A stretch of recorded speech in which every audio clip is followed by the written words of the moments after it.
Well, good afternoon, students of Florida history. Mr. O'Brien, unit review.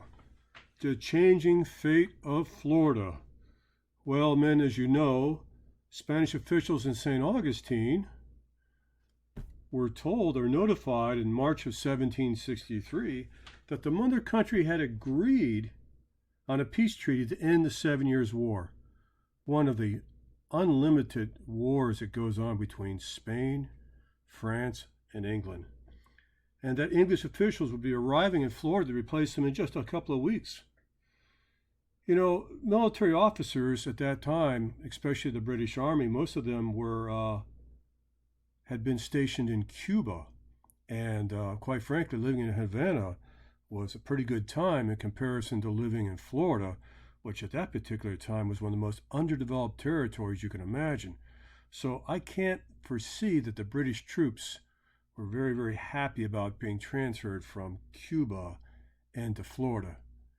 And we have a picture here of Augustine Prevost, who's going to basically be accepting Pensacola from the Spanish in 1763. Two major cities to remember, Pensacola and St. Augustine. All right? Now, Florida, unfortunately, men, is in really bad repair. The Crown has not spent a lot of money on Florida, and quite frankly, their tenure in the southeast part of the United States, or I should say North America, is coming to an end. The empire is starting to come apart.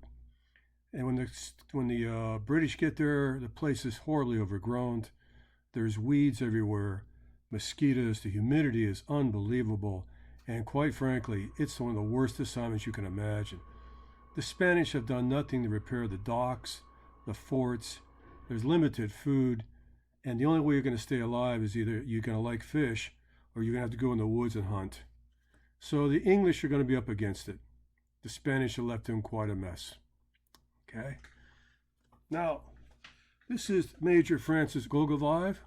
He's also going to come from Havana, and he's going to act as the civilian governor until Britain can appoint a, shall we say, a magistrate to run the country. Now, luckily for the British, Pensacola it would transfer without any problems whatsoever. And the British divisions sail up from Havana, including the 3rd Battalion, the 60th Regiment, and they're going to take over and try to clean up the place. But as we said, men, they're going to have a heck of a job on their hands. Now, when they start transferring the other smaller forts like San Marcos de Apalache, it doesn't go very smooth at all. In fact, the fort is in such bad repair, and there's so limited food and drinking water, that it's going to be quite a problem to get ready to occupy Florida because there's no physical means of support. This particular picture was taken in 1865. It was all left of the fort from about 150 years before, a little bit more. And then Captain John Harries is a young man, and he arrives by boat, and he inspects the fort, and it's just absolutely unacceptable. My God, the isolation alone is going to make his men go crazy. The British soldiers are not known for desertion because the punishment is quite severe. But where would you go? You got the Creek Nation to the north of you, right? You have basically undiscovered Central Florida. Georgia is just not even coming online yet. I mean, where would you go? Mobile with the French? So he's going to make a stand. He's going to sail to Pensacola, and he's going to demand, and rightfully so, that the British supply him with enough food and water and ammunition, actually, to be able to hold out for at least 4 months. It was not an unreasonable demand, but you got to remember, these supplies either have to come by boat from New England, or they had to come from the Bahamas, but most of all, they had to come back from England.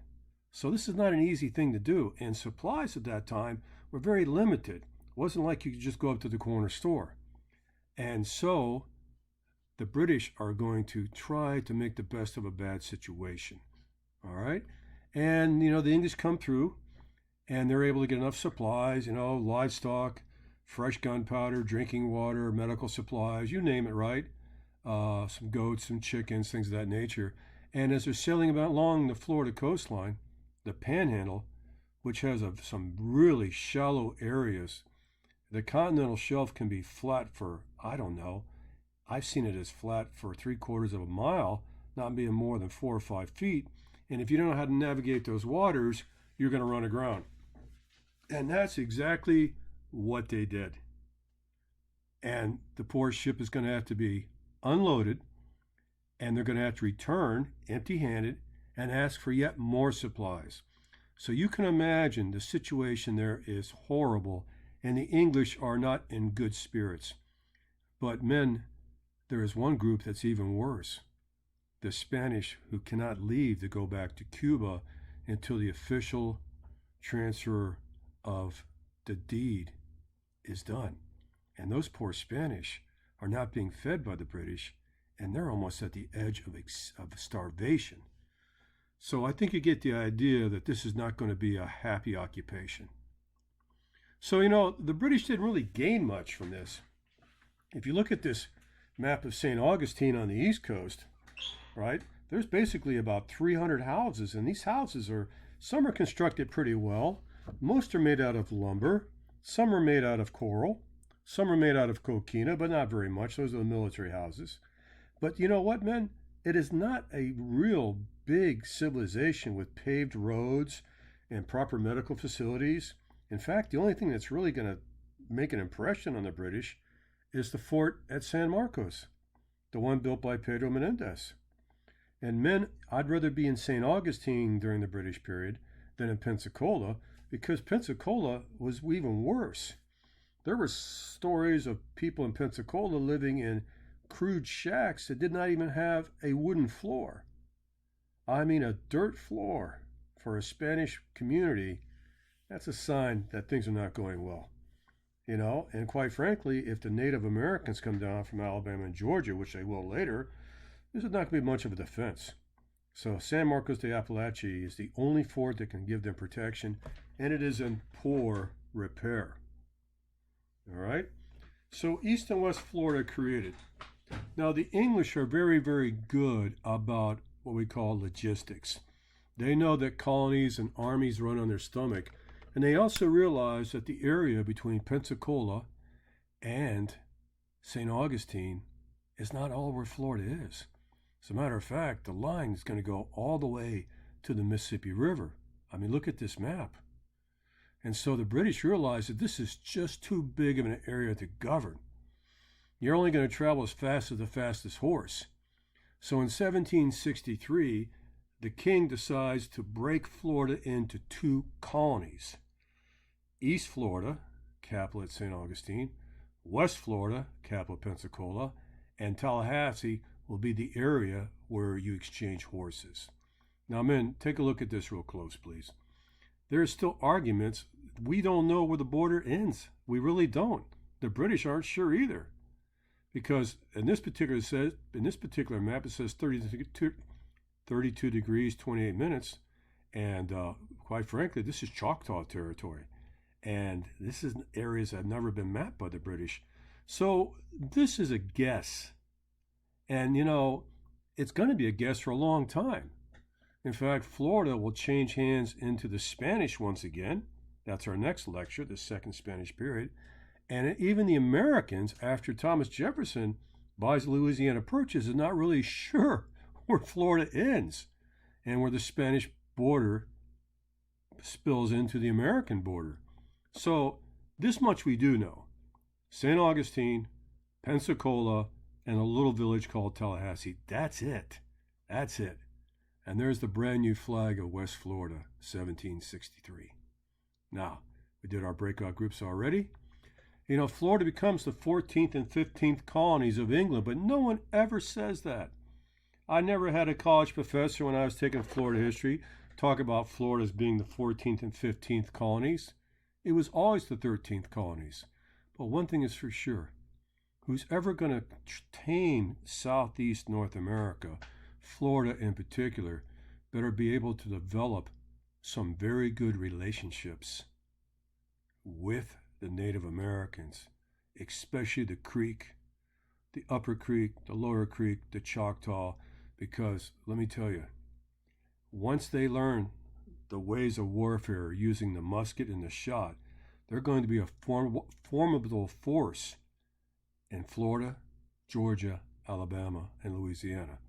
Now, in West Florida, they get the right guy. All right, this is Governor James Grant. And James Grant was an aristocrat that lived in South Carolina and really specialized in very sensitive negotiations with the Cherokees. And quite frankly, right, he is the right man for the job. He doesn't use pressure or force with the Cherokees. He understands there has to be a sense of trust. And if that trust is broken with the Native Americans, that you're never, ever going to get it back. So they did a really good job. So Governor Grant, St. Augustine, right man for the right job. But Pensacola is not going to go so far. George Johnstone is going to be the exact opposite. All right? You know, he's going to bring in a lot of his friends from South Carolina. They're not necessarily, shall we say, qualified for the job. A little bit of nepotism, you know, when you hire your friends and families. And quite frankly, he had a very questionable reputation. It didn't seem like he was really good at keeping the books. And when you come in the finances right, that's a problem for England, because the English need to count for every dollar bill, every shilling, every bullet. And he was a little relaxed in his duties, okay?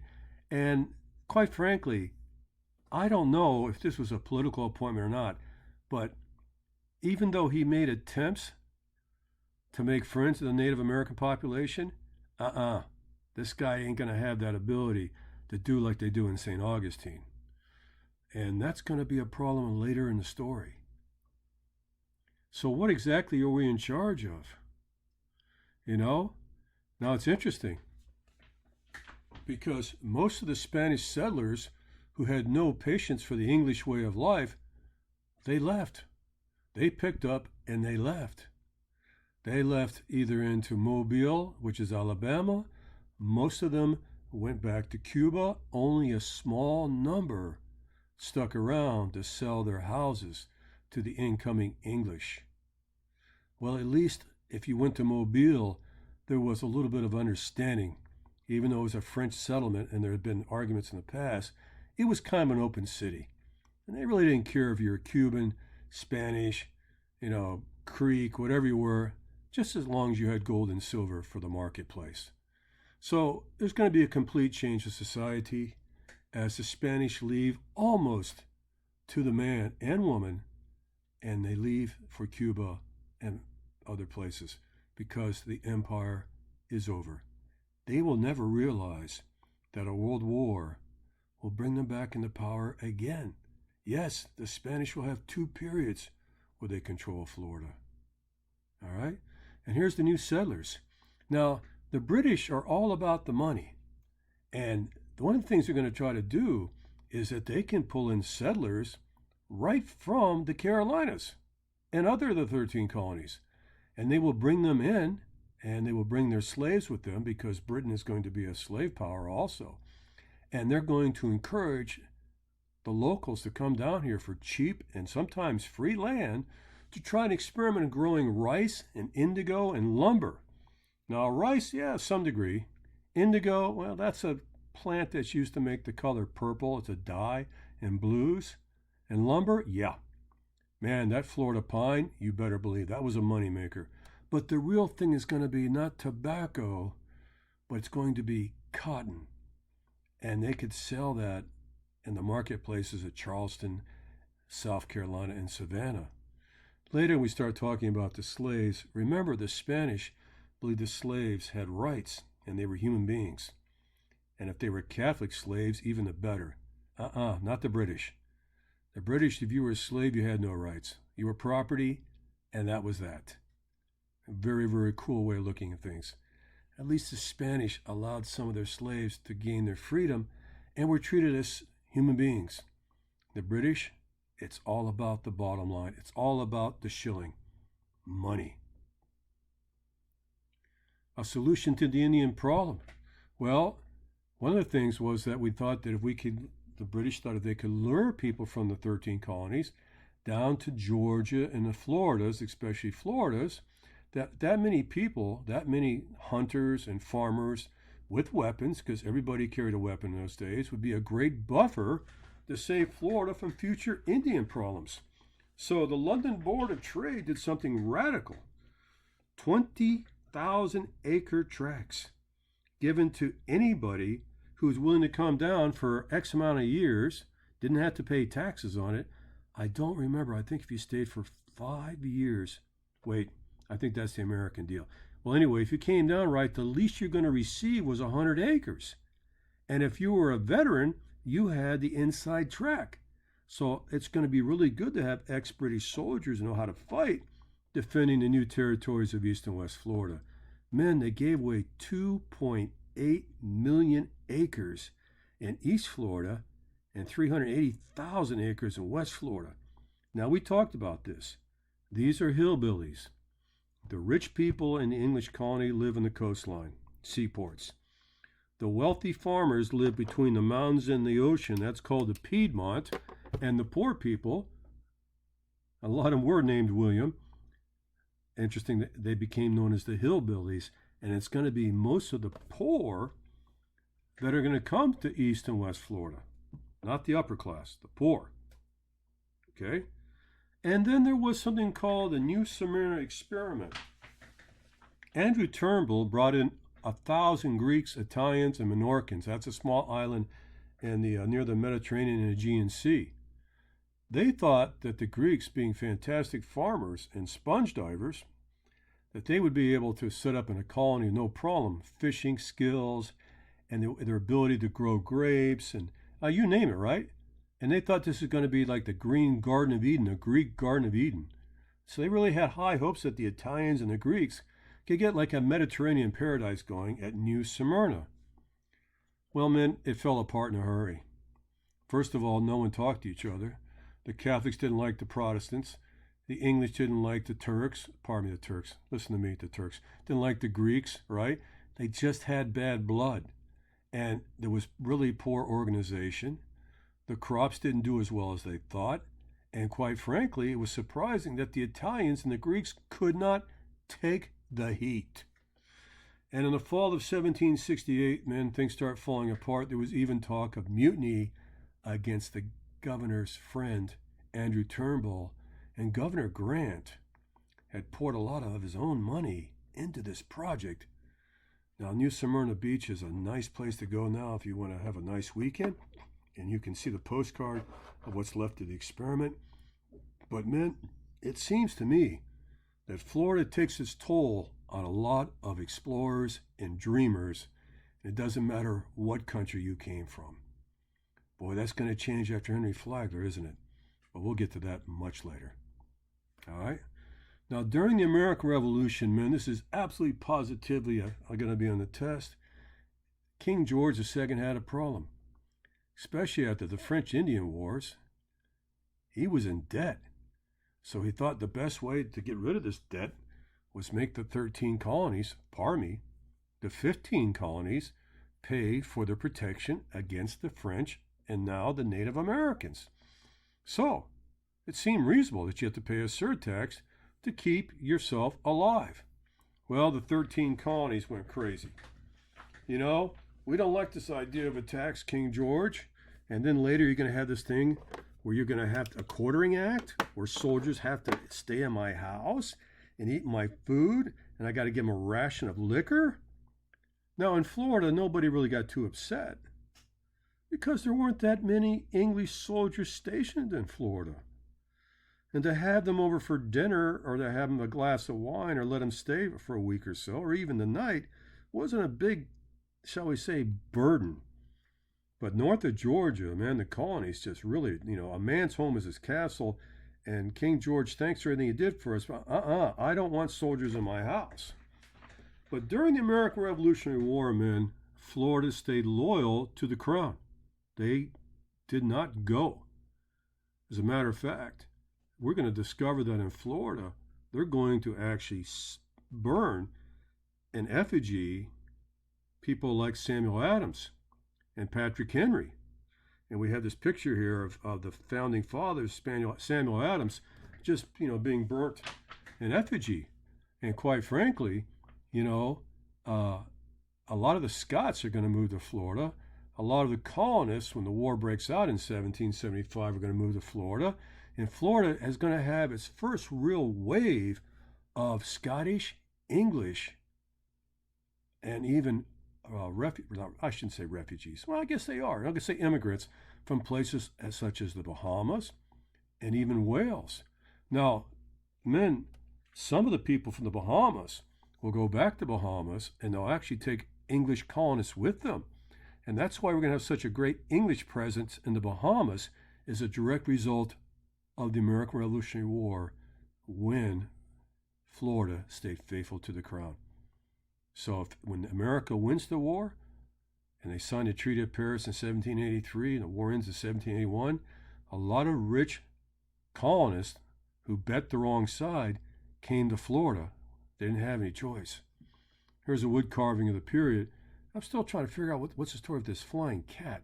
Man, I could just look at these prints for hours. I'm just taken back, man. I just find it fascinating that Florida has such a great history. I want to know the story behind all this.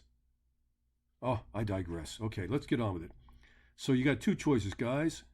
You fought for the wrong side. George Washington wins. You either go to Canada or you go to Florida. All right? So England has a plan for Florida. Guys, here's this Edward Rutledge, one of the youngest signers of the Declaration of Independence. When he got captured, they put him in St. Augustine in the San Marcos. They put him in solitary confinement for 56 days. Unbelievable. And now St. Augustine is going to have a building boom, because all these refugees, loyalist refugees from the colonies, have to have a place to live. And all of a sudden, St. Augustine is now on the map. Hundreds and hundreds of settlers come to loyalist Florida to escape the outcome of the American Revolution. We want no part of George Washington. All right? Spain picks the winning side. All right? While England remained in firm control of East Florida, there were problems in West Florida again with the Indians. Now the Creeks are starting to get a little bit upset. And the Creeks are going to be the bloodline of the Seminoles and people like Osceola. And even though they changed the government in Pensacola several times in West Florida, there's still a problem. The Spanish picked the wrong side of the French Indian Wars, and it's going to cost them Florida, right? And Spain, if you ever want to get into a lot of good history, find a book on the history of Pensacola. You would not believe the violence that city's gone through. French, Spanish, Creeks, mutineers, American mutineers, you name it. It's got a fantastic story, right? Take a look at that, because it seems that Spain always seems to pick the wrong side, but every once in a while they get lucky. But it's always the big three: Spain, Britain, and France. Luckily, Austria didn't get involved, or Germany didn't get involved too much in Florida. All right? So at Yorktown, Virginia, I've been there. What an amazing, amazing museum and battlefield there, right? It was a total stun to the Floridians. No one would have ever dreamed, ever in their wildest dreams, that one of the greatest armies of the 16th and 17th century could be beaten by what was originally a bunch of farmers and shop owners who did not even know how to properly carry a rifle into combat, who the only thing they ever shot before the war was a squirrel. Well, that's going to change. And of course, I'm exaggerating a little bit, right? But the Treaty of Paris in 1763 is going to change everything, right? And Spain will lose Cuba and the Philippines. And they're going to do everything they can to get it back, because they need Cuba. And Florida, maybe they can swap it out, which we'll learn about. All right? When Britain had acquired Florida in 1763, it was hoping to round out everything from Canada to the Florida Keys. Gentlemen, I would have gone to Jamaica myself, and a lot of the loyalists did. When the American Revolutionary War ended, okay, and now Britain's got to leave, and Spain's coming back again, the British will leave Florida in better shape than the Spanish left it for them. But men, now you got three choices. I just built a house in St. Augustine. Well, you're going to be under Spanish control and you're Protestant. Not good. You got a choice to go to Canada, which is too far, Jamaica, or the Bahamas. A lot of people chose the Bahamas. But men, remember this, right? Florida is costly. It doesn't give Spain any money. It doesn't give Florida any money, Britain any money. It has geographical location, but nothing else. Okay? We did a few review questions, right? And men, take a look at this, right? I guarantee that some of this, no, I think all of it's going to be on the test. So review these slides, men. If you read them more than once, you should be okay. It's an interesting story, but if you just read it one time, you usually got to read it 2 or 3 times. So this is Mr. O'Brien signing off. Hope you have a great day. And as always, enjoy talking to you. And remember, man, Florida's got some history. All right, guys. Have a